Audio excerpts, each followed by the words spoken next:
So, April is Stress Awareness Month, and so I thought, what a better thing than to help us to bring in some things that's going to help us to feel less stressed, to help us relax our bodies a little bit. And so today I'm talking to Julie Driver. Julie is a Pilates instructor. Julie helps equestrians. Julie also trains Pilates instructors. So she's come to talk to us today a little bit about how she can help you. So no matter what your job is doing, you can put the horse first and get your body in tip-top shape. So enjoy this episode and I will see you on the inside.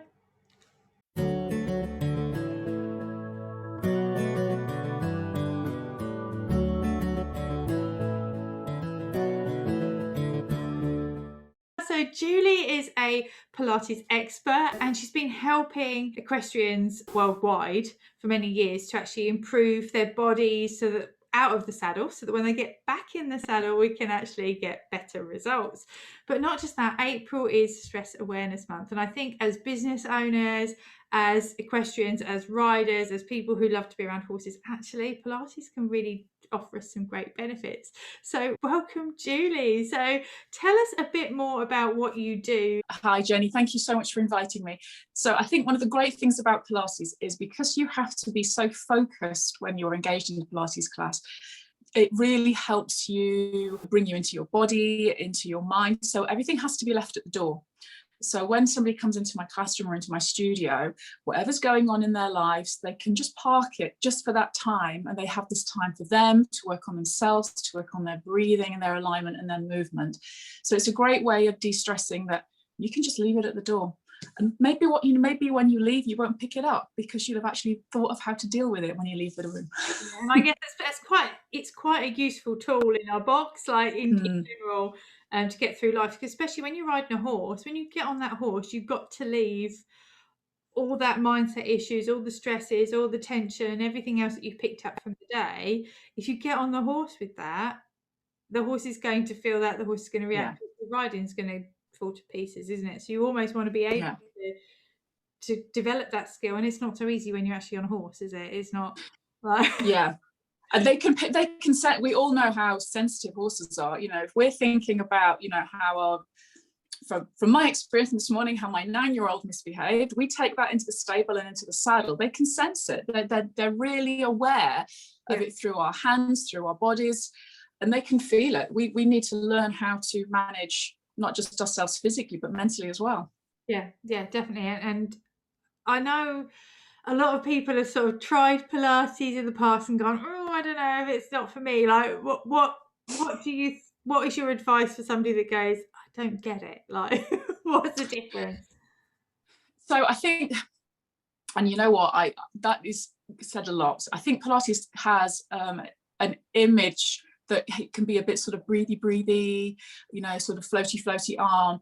And at the beginning, sometimes it needs to be like that. We need to learn how to understand, to stabilize our body, how to work out what we want moving when, just how to use ourselves well. And sometimes when we begin, it needs to come from a really, really simple place where can you keep your pelvis still, move a leg.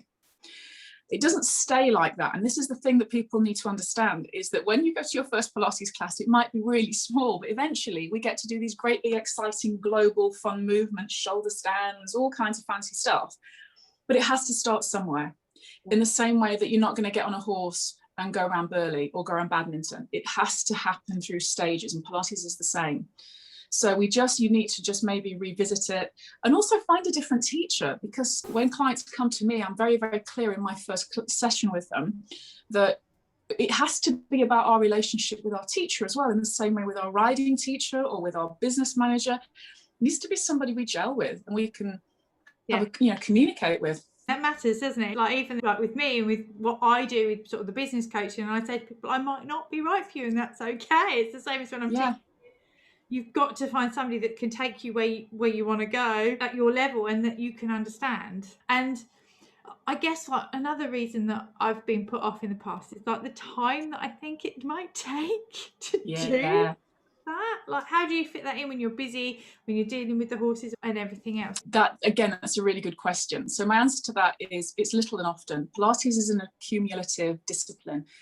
And so you're better off doing 10, 15 minutes 2-3 times a week than just one session, because the skills build upon each other. So, you know, I'm responsible for this too. I have this studio that I'm in, it's in the basement of my own house, and my wine cellar is here. And some days I come down to go to my wine cellar. So I have to get myself into that mindset that I've got 10 minutes, and 10 minutes is better than nothing. Yeah. So some days I simply come down here and I do a little bit that I can do, and then I go back upstairs to my family and some cooking dinner. So little is better than none at all. So what I tend to do is I give all my clients 10-minute homework that, you know, and some of it can be done when you're cleaning your teeth. So it's just the little and often. It's an accumulative skill. Just crack on and do a little bit and see if it makes a difference. This is the thing. If you don't try, you're never going to find out if it could potentially make a difference.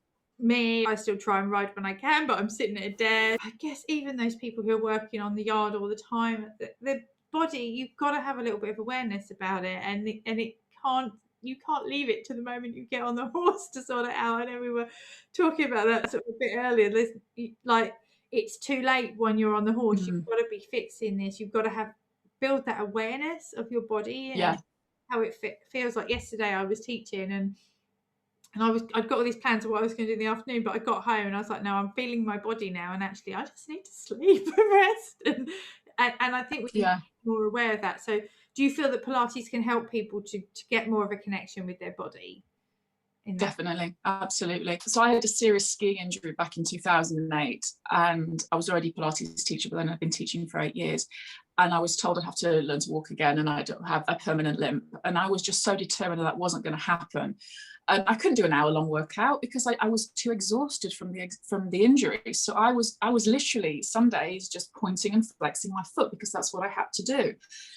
And it's from those skills that eventually I was able to walk again. I don't have a limp. Because so you can't, there's that saying, isn't there? You can't eat the whole cow at once. It's got to be tiny, tiny bite-sized bits. And that's, you know, I think that's the thing to do, is just take it, the little bits you can do. And also you can do standing stuff, you know, before you get on your horse, you know, do 10 minutes of standing in the yard, standing exercises. I don't just mean standing still, that wouldn't help. Yeah, we don't want to stand still. Just stand really still for 10 minutes and that will help.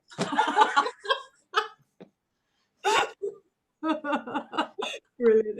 yeah, this is going to be the easiest podcast ever. Easiest thing. Pilates should be fun, you know, it should be like this. We should be fun, you know, laughing, and you learn most when you laugh. It's proven. Although I must admit, the Pilates classes I went to, we did often laugh a lot because it used to make a lot of the old ladies pass wind. That is a definite side effect. There are certain exercises that are particularly known for it. Yeah. So we did used to, but no, you just hear like these little giggles. You see, that is one of the benefits of Zoom, of course. Yes. So you've got a couple of exercises that people can actually do straight on the yard, haven't you? Like things that people can do around. Yeah. Absolutely. So on my website, there's some a little short video of neck exercises. I've got a standing yard warm up.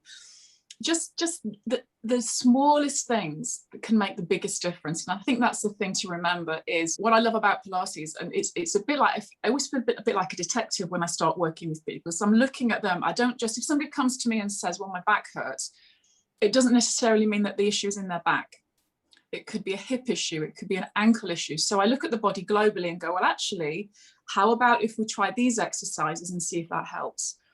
So it's just, you know, you might find that the tiniest little adjustment makes a big difference. And it's kind of, that's kind of like my mythology with like the nail it mastermind. Everybody's like, why do you call it nail it? That's such a shame. And I'm like, no, it's because there's this poem about, for want of a nail, about how the whole kingdom was lost, all for the small, tiny want of a nail to put the shoe on the horse. Because they couldn't put the shoe on the horse because they didn't have the nail. They lost the horse, and then because they lost the horse, they then lost the rider, and then because they lost the rider, they lost the whole battle. And I think it's the same with us, and whether it's building businesses or improving our riding or whatever, we've got to be aware it's sometimes the smallest things that make the biggest difference.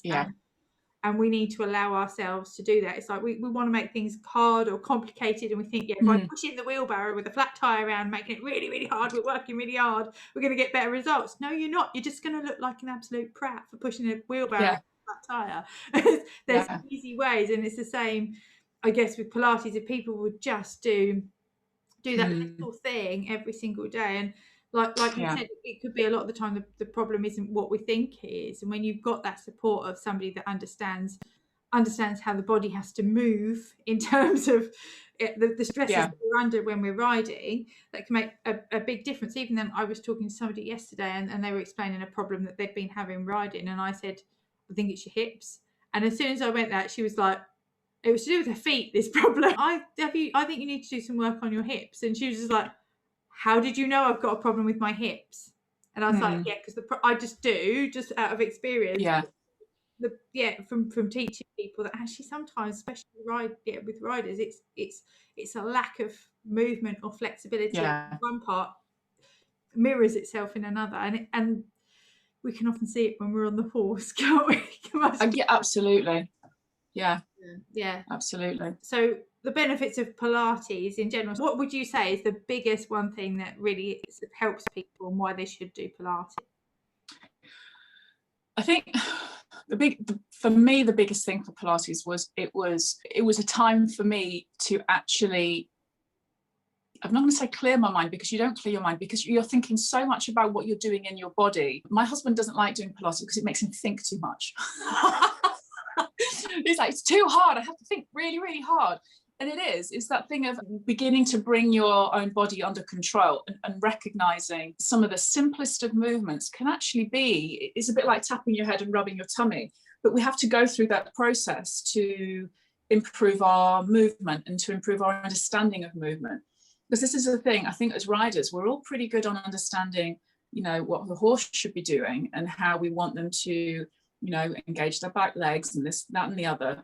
But how are we working on ourselves to make sure that, we're engaging in the right place at the right time, and working in the right place at the right time? So that for me was the thing. That's a really long answer to a short question. That's cool. We can do long answers. I love Pilates because it's an hour for me to just focus on moving, and I just really enjoy it. It's fun. And it can be fun. And I think once you get over that initial, and I guess a lot of people put off, because once they start and then you feel that tension and the lack of flexibility, and it sometimes feels awkward, and you have to just stick with it, I guess. Just trust in the process that it will get you to your goals. Pilates, you know what, in the UK, Pilates does have a really bad press. And in America, it's seen very different. It's very gymnastic. And in the UK, it's seen as being very, very female driven and very, just floaty, and it's not that at all. And this is why I think if you can get over that initial sort of 6 weeks where you need to learn that and develop that sense of connection to your body, once you're past that, you're flying. It's a bit like reading the end of the book without reading, the previous chapters. So if you're someone who's prone to just going, I wonder what happens at the end, you're going to want to skip the stuff at the beginning. But without the stuff at the beginning, the foundations, the foundational level, it will all fall down eventually. Yeah, definitely. And I think that's really key with whatever we do, isn't it, in anything in life. And it's a discipline, and you've got to stay the course. So how long do you think, if they were to start Pilates to improve their riding, how long would it take for them to see the results, do you think? So when I've done days where I've worked with riders and we've done sort of before and after sessions, they've seen it a difference from one session. And it's given them an understanding from one session of actually what they were lacking or what they needed to do. But that's in that setting where we've been able to go, okay, it was a dressage rider who was struggling with some pirouettes, and we looked at her riding, and then we took her off and I did some work on her own rotation. And it was like seeing like a light bulb go off in someone's head. It was like, oh my God. And she was just standing there and trying to work out what she would do when she got back in the saddle, and it changed it straight away. So obviously, if you're not in that setting where you're able to get off, do something and get back on again, I think you need to allow about 10 weeks, because Joseph Pilates, who created Pilates, he had this saying, in 10 sessions, you'll see a difference. In 20 sessions, you'll feel a difference, and in 30, you'll have a whole new body. So that's what I tend to work with my clients, is say 10 sessions. So, and 10 sessions doesn't necessarily mean an hour session. So 10 sessions could be, because I tend to like people to do it 3 times a week, not necessarily with me 3 times a week, but once with me and then twice to commit to homework. Yeah. So, and I think that will get you, if you can commit to go, right, I'm going to give this 10 weeks and I'll do 1 session and with the teacher, and then I'll do some on my own, you should see a difference. Yeah. It's just kind of being committed to the outcome, I guess. Yeah. What do you think, like, a lot of people will say, oh, I do yoga or whatever. What would you say is the difference between yoga and Pilates? Like, how do you see it? So I think that the simplest way of looking at the difference between the two is that there is no spiritual element to Pilates. It's movement, or it's pure movement. The way somebody once described it to me, which I think is quite interesting, is that in Pilates we tend to start lying down and we finish standing up, and that somebody pointed out that actually it's the reverse in yoga. You start standing up and you finish lying down. I was like, that's a really interesting way of explaining it to people. But also, joking aside, we don't hold poses. If you think about yoga, what you tend to do is you find a pose and you hold it for a period of time, whatever the prescribed amount of time is for that particular posture. We don't do that. We are moving. It's more of a dynamic exercise modality. Okay. But you know what? If somebody's doing yoga and it's having a great effect on them and they're riding, brilliant, keep doing it. I think whatever you can find that lights you up and is going to make you a better rider for your horse, just crack on. And it's, at the end of the day, that's ultimately what it's all for, isn't it? It's all for the horse, because we want to make sure the horse is comfortable. We want to make sure that we're doing all that we can to help our horses, because ultimately a lot of the time the problem is not the horse, the problem is the rider. It's not. And this is the thing, it's a lot of vets now and equine osteopaths, and again I've worked closely with an equine surgeon, and they're recognizing now that a lot of the issues that they are getting frequent call outs for, you know, the repetitive things that they're seeing in the horse, are from the rider. Which is why now I think there is this, people are really beginning to realize that whether it's Pilates or yoga, they need to be doing something for themselves when they're not riding. Yeah. And I think the more we can just get people doing that, the better, because it's going to really, really improve the lives of an awful lot of horses. Especially now that people are now able to get out to riding school, start to get back in the saddle, and we haven't ridden for so long. Especially for us.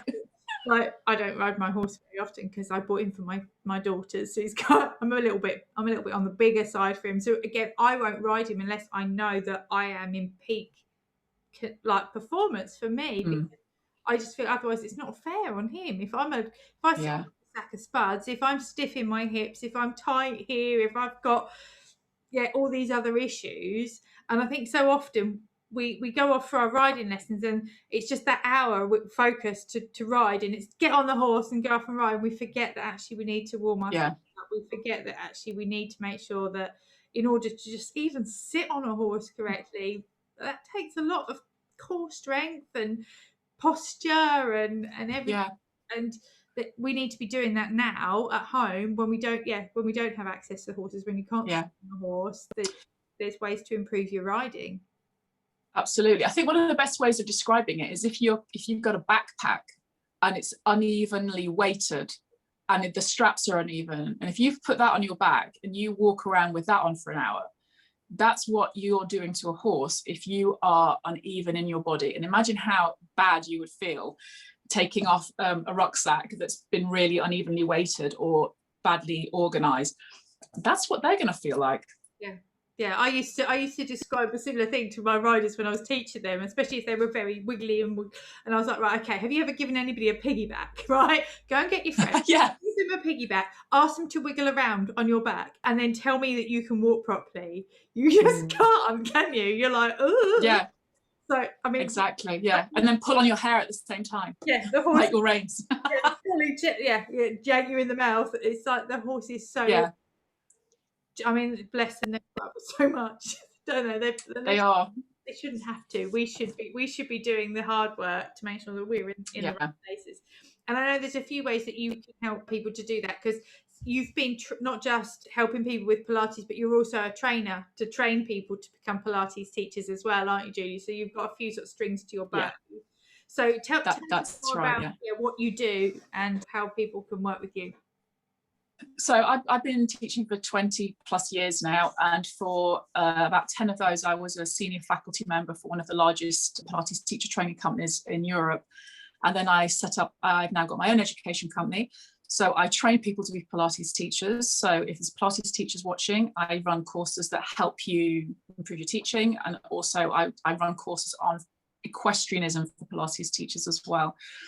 So, but what I also do for riders, obviously I do the one-to-one stuff, but I'm just launching a course now. It's going to start April the 19th, which I'm really excited about. It's going to be a lot of fun. We were talking about the 10-week things earlier. It's going to be 10 weeks, 3 sessions twice a week. It's very, very specific to each person. So everybody who enrolls receives a form that asks for their goals so that we can work together. There'll be a Facebook page so we can chat and you can tell us your wins and what's happened. So that's where I'm at the moment, Jenny. Yeah, so I will make sure that if anybody wants to get onto that, we'll get onto your links. But just for anybody listening, and if they've got their computer handy and they want to type in, where do they need to go to, Julie, to find out more about you? They can go to my website, which is www.juliedriverpilates.com. And there's a section there which says equestrianism, which is if you're a rider. And then if you're a Pilates teacher, you go to the education side. I'm on Instagram as JulieDriver_Pilates, and I put on little tips and things like that there. And yeah, and I'm on Facebook as well, Julie Driver Pilates.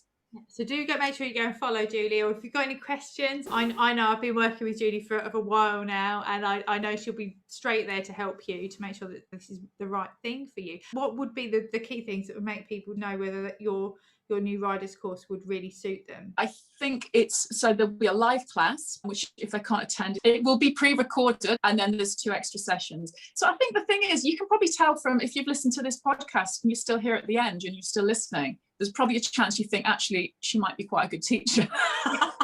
But also what you can do is on my website there are little snippets of video as well, and you can just see, I think generally you can tell from somebody's manner if you think that you could be able to work with them, and they can call me as well, or we can arrange little Zoom chats and we can just work out if it's would work for you. What's really, really lovely about it is like I know a lot of us, especially we're remote.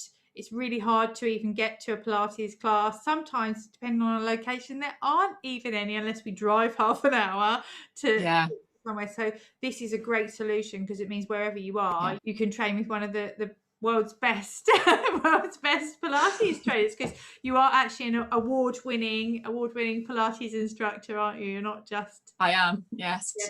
I am. In 2014, there's a subscription website called Pilates Anytime. And I won the Instructor of the Year competition in 2014. Yeah, so there you go. You're in really good, safe hands through Julie. So thanks so much for joining me, Julie, today. Thank you for inviting me. Really, as always, enjoy our chats. So there you have it. I hope you've had some insight from the show today. Please, as always, do make sure you hit subscribe so you don't miss a future episode. And if you've got any questions or anything you'd like to cover on the show, email me hello@jennybush.com. And also, while you're here, have you got your key to my TACKROOM? The TACKROOM is the place where you can get some free training from me to help you to build a stable business. So if you haven't got that yet, I'll make sure that I leave the links in the show notes, but you can head to app.jennybush.com where you can access my TACKROOM. And in there, you'll find my 3 secrets to a stable business. So go grab that now. Make sure you head over and follow Julie. If you've got any questions, do join Julie's course. I can thoroughly recommend it. I know it really, really helps me with my posture, especially because I sit down all day long. Especially on a work day like today, I probably won't leave this chair for a couple of hours. So it really, really can help you. And I know as we're getting back out and about, now is the perfect time to do so. So thanks for listening. Thanks for watching, and I'll see you next week. Bye.